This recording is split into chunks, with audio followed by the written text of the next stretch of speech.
ನಮಸ್ಕಾರ ಎಲ್ಲರಿಗೂ. ಪ್ರವೀಣ ವಾಹಿನಿಯ ಪ್ರವೀಣವಾಣಿಗೆ ಮತ್ತೊಮ್ಮೆ ಸ್ವಾಗತ ಸುಸ್ವಾಗತ. ಇವತ್ತು ನಾನು ಮತ್ತೊಂದು ವಾಣಿಯೊಂದಿಗೆ ನಿಮ್ಮೊಂದಿಗೆ ಬಂದಿದ್ದೇನೆ. ಸ್ವಾಗತಿಸಿ, ಪರಿಗಣಿಸಿ, ಸಹಕರಿಸಿ, ಆಶೀರ್ವದಿಸಿ. ಇವತ್ತಿನ ನನ್ನ ವಾಣಿಯ ಶೀರ್ಷಿಕೆ ನಮ್ಮ ಸಂಗಾತಿಯು ಗಟ್ಟಿ ಅಪರಂಜಿ ಚಿನ್ನದಂತೆ, ನಮ್ಮ ಶಕ್ತಾನುಸಾರ ಇಚ್ಛಾನುಸಾರ ಬಯಸಿದ ಒಡವೆಗಳಂತೆ ರೂಪಿಸಬೇಕು.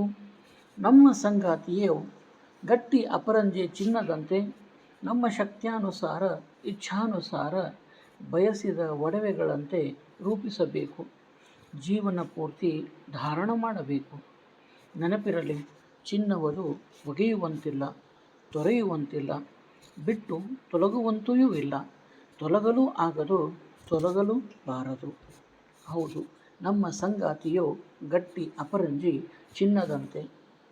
ನಮ್ಮ ಸಂಗಾತಿಯು ಗಟ್ಟಿ ಅಪರಂಜಿ ಚಿನ್ನದಂತೆ. ಹೌದು, ಎಷ್ಟೊಂದು ಸತ್ಯವಾದಂಥ ಮಾತು ಅಲ್ರಿ. ಯಾಕಂತಂದರೆ ನಮ್ಮ ಸಂಗಾತಿ ಅಂತಂದಾಗ ಇದು ಗಂಡಿಗೆ ಹೆಣ್ಣಾಗಿರ್ಬೋದಾ, ಹೆಣ್ಣಿಗೆ ಗಂಡಾಗಿರ್ಬೋದಾ, ನಮ್ಮ ಜೀವನವನ್ನು ಹಂಚಿಕೊಳ್ಳುವಂತಹ ಸಂಸಾರದ ನೌಕೆಯನ್ನು ನಡೆಸಲು ಸಹಕಾರವನ್ನು ಕೊಡುವಂತಹ ಜೀವನ ರಥದ ಒಂದು ಗಾಲಿಯಾದಂತಹ ಸಂಗಾತಿ.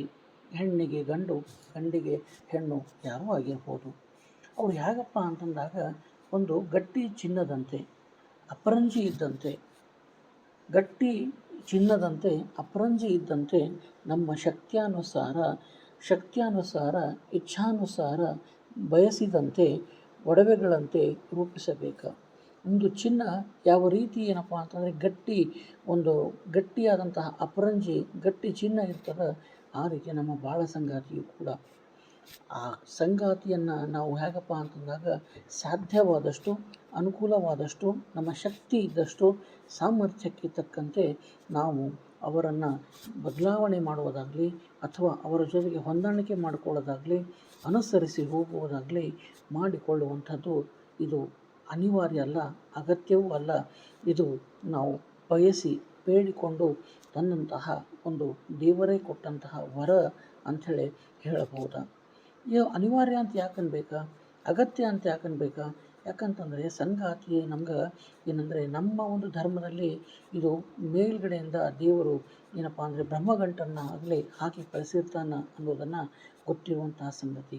ಹಾಗಿರುವಾಗ ಇದು ನಮ್ಮ ಯೋಗ್ಯತೆ, ಶಕ್ತಿ ಮತ್ತು ನಮ್ಮಲ್ಲಿರುವಂತಹ ಸಾಮರ್ಥ್ಯಗಳ ಅನುಸಾರವಾಗಿಯೇ ಕಳಿಸಿರ್ತಾನೆ. ಯಾವಾಗ ನಮ್ಮ ಜೊತೆಗೆ ಬಂದು ಆ ಒಂದು 3 ಗಂಟೆ ಹಾಕಿದ್ದೋ ಅಥವಾ ಹಾಕಿಸಿಕೊಂಡಿದ್ದೋ ಇರುವಂಥದ್ದು, ಅದರ ಅರ್ಥ ಏನಪ್ಪ ಅಂತಂದಾಗ ಎಷ್ಟು ಸಾಧ್ಯದ ಅಷ್ಟು ಹೊಂದಾಣಿಕೆಯನ್ನು ಮಾಡಿಕೊಳ್ಳುವಂಥದ್ದು ಕ್ಕಿಂತಲೂ ನಾವು ಏನಪ್ಪ ಅಂದ್ರೆ ಗಟ್ಟಿ ಚಿನ್ನದಂತೆ ಅದಕ್ಕೆ ಸಾಧ್ಯ ಆದಷ್ಟು ರೂಪವನ್ನು ಕೊಡುವಂಥದ್ದು, ಅಂದರೆ ಸಂಸಾರವನ್ನು ಉತ್ತಮಪಡಿಸುವಂಥದ್ದು, ಅತ್ಯುತ್ತಮ ದಿಶೆಯೆಡೆಗೆ ಕೊಂಡೊಯ್ಯುವಂಥದ್ದು ಅನ್ನುವಂಥ ಅರ್ಥ ಇದಕ್ಕೆ ಬರ್ತದೆ. ಹಾಗಾಗಿ ಗಟ್ಟಿ ಚಿನ್ನದಂತಿರುವಂತಹ ಸಂಗಾತಿಯನ್ನು ಸಾಧ್ಯ ಆದಷ್ಟು ನಾವೇನಪ್ಪ ಅಂದರೆ ರೂಪವನ್ನು ಕೊಡುವಂಥದ್ದು, ನಮಗೆ ಬಯಸಿದಂತಹ ಒಂದು ಆಭರಣಗಳ ರೀತಿಯಲ್ಲಿ, ಅಂದರೆ ಯಾವ ರೀತಿಯಲ್ಲಿ ನಾವು ಬದುಕನ್ನು ಒಂದು ಸುಂದರ ಸಂಸಾರವನ್ನು ಮಾಡಬೇಕಂತೇಳಿ ಇಚ್ಛೆ ಪಟ್ಟಿರ್ತೀವೋ ಅದೇ ರೀತಿಯಲ್ಲಿ ಆ ಸಂಸಾರವನ್ನು ನಾವು ನಿರ್ಮಾಣ ಮಾಡುವಂಥದ್ದು, ರೂಪಿಸುವಂಥದ್ದು, ಮಾಡುವಂಥದ್ದು ಕರ್ತವ್ಯ ಮಾಡಬೇಕಾ. ನಿನಗೆ ನಾನು, ನನಗೆ ನೀನು, ನನಗೆ ನೀನು, ನಿನಗೆ ನಾನು, ನಾನು ನೀನು ಇವರು ಒಂದೇ ಜೀವ ಎರಡು ರಥದ ಗಾಲಿ, ಒಂದೇ ಜೀವ ಎರಡು ರಥದ ಗಾಲಿ, ಒಂದೇ ಜೀವ ಒಂದೇ ರಥ ಅದರ ಎರಡು ಗಾಲಿಗಳು ಅಂಥೇಳಿ ನಾವಿಲ್ಲಿ ಹೇಳ್ಬೋದು. ಹಾಗಾಗಿ ಯಾವಾಗ ನಾವು ಗಟ್ಟಿ ಚಿನ್ನ ಅಂತ ಹೇಳ್ತೀವೋ ಸಾಧ್ಯ ಆದಷ್ಟು ಅದನ್ನು ಏನಪ್ಪ ಅಂದರೆ ಒಡವೆಗಳ ರೂಪದಲ್ಲಿ ಶೇಪಿಂಗ್ ಅಂತೀವಲ್ಲ ರೀ, ಆ ಒಂದು ಏನಪ್ಪ ಅಂದ್ರೆ ರೂಪ ಕೊಡುವಂತಹ ಕಾರ್ಯ, ನಮಗೆ ಬಯಸಿದಂತಹ ಒಂದು ಆಭರಣ ಅಂದರೆ ನಮ್ಮ ಬಯಸಿದಂತಹ ಜೀವನವನ್ನು ನಾವೇನಪ್ಪ ಅಂದರೆ ರೂಪ ಮಾಡಿಕೊಳ್ಳುವಂಥದ್ದನ್ನು ಪ್ರಯತ್ನ ಮಾಡಬೇಕು ಅಂಥೇಳಿ ಇಲ್ಲಿ ಅರ್ಥ. ಹೌದಾ? ಅದಕ್ಕೇನಪ್ಪ ಅಂದ್ರೆ ಬಯಸಿದಂಥ ಆಭರಣಗಳ ರೀತಿಯಲ್ಲಿ ಸಂಗಾತಿಯನ್ನು ಏನಪ್ಪ ಅಂದರೆ ನಾವು ನಮಗೆ ಬಯಸಿದಂಥ ರೀತಿಯಲ್ಲಿ ನಾವು ಇಲ್ಲಿ ತಯಾರು ಮಾಡುವುದು ಅರ್ಥ ಏನಪ್ಪ ಅಂತಂದ್ರೆ ಆ ರೀತಿಯಲ್ಲಿ ಅಪೇಕ್ಷಿತ ರೀತಿಯಲ್ಲಿ ನಡೆಯುವಂಥದ್ದು ಆಗಬೇಕಾ. ನಾವು ಅಪೇಕ್ಷಿತ ರೀತಿಯಲ್ಲಿ ಸಂಗಾತಿಯನ್ನು ಕರ್ಕೊಂಡು ಈ ಒಂದು ಸಂಘದ ಗತಿಯನ್ನು ಮುಂದೆ ಕೊಂಡೊಯ್ಯಬೇಕು ಅನ್ನುವಂಥದ್ದನ್ನು ಹೇಳ್ತಾನೆ. ಅದಕ್ಕೇನಪ್ಪ ಅಂದ್ರೆ ಸಂಸಾರದಾಗ ಸಂಗಾತಿ ಜೊತೆಗೆ ಒಂದು ಯಾವಾಗ ನಾವು ಒಮ್ಮೆ ಏನಪ್ಪ ಅಂದ್ರೆ ಸೇರ್ಕೊಳ್ತೀವೋ ಮುಗಿತಾ ಅದ್ರ ಬಗ್ಗೆ ಹೇಳ್ತಾನೆ. ಅದಕ್ಕೆ ನೆನಪಿರಲಿ, ಅದೊಂದು ಗಟ್ಟಿ ಚಿನ್ನ ಅದ, ಅದು ಏನಪ್ಪ ಅಂದ್ರೆ ಜೀವನ ಪೂರ್ತಿ ನಾವು ಧಾರಣ ಮಾಡಬೇಕಾ. ನೆನಪಿರಲಿ, ಚಿನ್ನವುದು ಅದು ಬಂಗಾರ ಗಟ್ಟಿ ಚಿನ್ನ ಅದ, ಅದನ್ನು ಒಗಿಲಿಕ್ಕೂ ಬರಂಗಿಲ್ಲ ಅಥವಾ ತೊರೆಯುವಲಿಕ್ಕೂ ಸಾಧ್ಯ ಇಲ್ಲ, ಬಿಟ್ಟು ತೊಲಗಲಿಕ್ಕೂ ಆಗೋದಿಲ್ಲ ಅಥವಾ ತೊಲಗಲು ಆಗದು ಮತ್ತು ತೊಲಗಲು ಬಾರದು.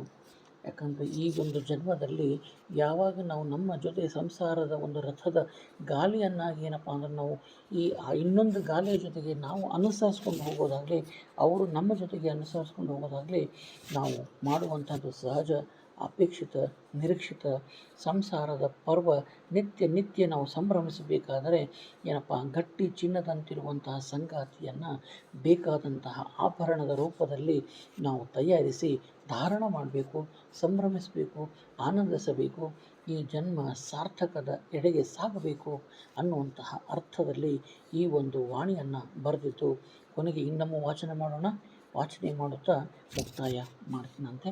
ನಾನು ಈಗಾಗಲೇ ಹೇಳ್ದಂಗೆ ಇದರ ಒಂದು ಶೀರ್ಷಿಕೆ ಸಂಗಾತಿ. ನಮ್ಮ ಸಂಗಾತಿಯು ಗಟ್ಟಿ ಅಪರಂಜಿ ಚಿನ್ನದಂತೆ, ನಮ್ಮ ಶಕ್ತ್ಯಾನುಸಾರ ಇಚ್ಛಾನುಸಾರ ನಾವು ಬಯಸಿದ ಒಡವೆಗಳಂತೆ ರೂಪಿಸಬೇಕು, ಜೀವನ ಪೂರ್ತಿ ಧಾರಣ ಮಾಡಬೇಕು. ನೆನಪಿರಲಿ, ಚಿನ್ನವದು ಒಗೆಯುವಂತಿಲ್ಲ, ತೊರೆಯುವಂತಿಲ್ಲ, ಬಿಟ್ಟು ತೊಲಗುವಂತೆಯೂ ಇಲ್ಲ, ತೊಲಗಲೂ ಆಗದು, ತೊಲಗಲೂ ಬಾರದು. ಹೌದು, ಸಂಗಾತಿ ಅಂದಾಗ ಆ ಗತಿಗೆ ಗತಿ ಸೇರಿಸಿ ಪ್ರಗತಿಯೆಡೆಗೆ ಸಾಗುವುದೇ ಆ ಸಂಗಾತಿಯ ಜೊತೆಗೆ ನಾವು ಏನಂದರೆ ಇಲ್ಲಿ ಯಾವುದೇ ರೀತಿ ಅಭಿವ್ಯಕ್ತಪಡಿಸದಂತಹ ರೂಪದಲ್ಲಿ ನಾವು ಅಂದರೆ ವಚನವನ್ನು ಕೊಟ್ಟದನ್ನು ಇಲ್ಲಿ ನಡೆಸ್ಕೊಂಡು ಹೋಗಬೇಕಾ, ನಿಭಾಯಿಸ್ಕೊಂಡು ಹೋಗಬೇಕಾ. ಅದೇ ಸಂಘ ಪ್ಲಸ್ ಅತಿ ಅಲ್ಲ, ಸಂಘದ ಜೊತೆಗೆ ನಾವೇನಪ್ಪ ಅಂದ್ರೆ ಪ್ರಗತಿಯನ್ನು ಸಾಗಿಸುವುದೇ ಸಂಗಾತಿ ಅಂತ ಹೇಳುವ ಮೂಲಕ ಇವತ್ತಿನ ವಾಣಿಗೆ ನಾನು ವಿರಾಮವನ್ನು ಹೇಳ್ತೀನಿ. ನೆನಪಿರಲಿ, ಯಾರು ಈಗಾಗಲೇ ಸಬ್ಸ್ಕ್ರೈಬ್ ಮಾಡಿದ್ದೀರಿ ಧನ್ಯವಾದಗಳು. ಮಾಡದೇ ಇರುವಂತಹ ಆತ್ಮೀಯರು ದಯವಿಟ್ಟು ಪ್ರವೀಣವಾಣಿ ಈ ಒಂದು ಯೂಟ್ಯೂಬ್ ಚಾನಲ್ಗೆ ನೀವು ಸಬ್ಸ್ಕ್ರೈಬ್ ಆಗುವುದರ ಮೂಲಕ ನನಗೆ ಪ್ರೇರಣೆಯನ್ನು ನೀಡಬೇಕು, ಹಾರೈಸಬೇಕು ಅಂತ ಹೇಳುತ್ತಾ ಈ ವಾಣಿಗೆ ನಾನು ವಿರಾಮ ಹೇಳ್ತೀನಿ. ನಮಸ್ಕಾರ. ಪ್ರವೀಣ್ ವಿ ಕುಲಕರ್ಣಿ, ಬಿದಿಗೆ ಚಂದ್ರ, ಜಮಖಂಡಿ, ಕಲಬುರಗಿ.